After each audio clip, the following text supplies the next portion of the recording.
ভিডিওটা করা হচ্ছে কেউ যদি কনফিউজ থাকো টিভিএস অ্যাপাচে বাইক কিনবো নাকি রাইডার বাইক কিনবো। টিভিএস রাইডারের দাম 1,22,000, অ্যাপাচের দাম 1,45,000। তো এই যে 20-22 হাজার টাকার ডিফারেন্স, এই দামে মানে 20-22 হাজার টাকার জন্য রাইডার কেনা উচিত নাকি অ্যাপাচে বাইক কেনা উচিত। তো আমি তোমাদের সবসময় বলবো অবশ্যই তোমরা টিভিএস অ্যাপাচে বাইকটা কিনবে। তার কারণ হচ্ছে এই বাইকে যতটা কমফোর্ট আছে ওই বাইকেরও আওয়াজটা একই রকম, এটারও একই রকম আওয়াজ, মাইলেজও কম বেশি একটু মানে 19-20-এর পার্থক্য। কিন্তু তবুও আমি বলবো যে 20-25 হাজার টাকার জন্য তোমরা রাইডার বাইকটা কিনবে না, অ্যাপাচে বাইকটাই কিনবে। তার কারণ এটা ওটার থেকে অনেক বেশি কমফোর্টেবল।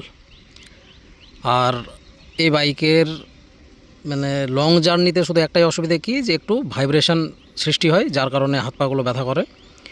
আদার্স কোনো বাইক এই দামে এতটা কমফোর্ট দিবে না যতটা টিভিএস অ্যাপাচে বাইক দিয়ে থাকে। যারা চালিয়েছে তারা জানে ভালো করে, সব ধরনের বাইকেও চালিয়েছি, কিন্তু তবুও আমি বলছি যে তোমাদের কারোর মধ্যে যদি এই কনফিউশনটা থাকে যে আমি রাইডার বাইকটা নিব নাকি একটু ওয়েট করে টাকাটা জোগাড় করে তারপরে আমি অ্যাপাচে বাইকটা নিব, তা আমি 100 বার বলবো তোমরা টিভিএস অ্যাপাচে বাইকটা কিনতে। ওটাই কিনবে, সে তোমরা 160 সিসি নাও, 180 সিসি নাও বা 200 সিসি নাও। তো 200 সিসি বাইকটাতে ভাইব্রেশন কম আছে, কিন্তু সামনের যে পোর্শনটা মানে ভাইজারের যে পোর্শনটা সেটা দেখতে অনেকটা ভালো লাগে না। এবার সকলের নিজস্ব চয়েস আছে। তো যদি টাকা থাকে তাহলে 200 সিসিরাও নিতে পারো, কিন্তু আমি বলবো 160 নিলেই যথেষ্ট। তবে একটু ভাইব্রেশন পাবে, আদার্স কোনো ইস্যু নেই, মানে 10-এ 10 পয়েন্ট দেওয়া যাবে শুধু যদি ভাইব্রেশনটা না থাকতো। বাকি মাইলেজের দিক থেকে বলো, সার্ভিসিং কস্ট বলো, অনেক কম খরচায় হয়ে যায়।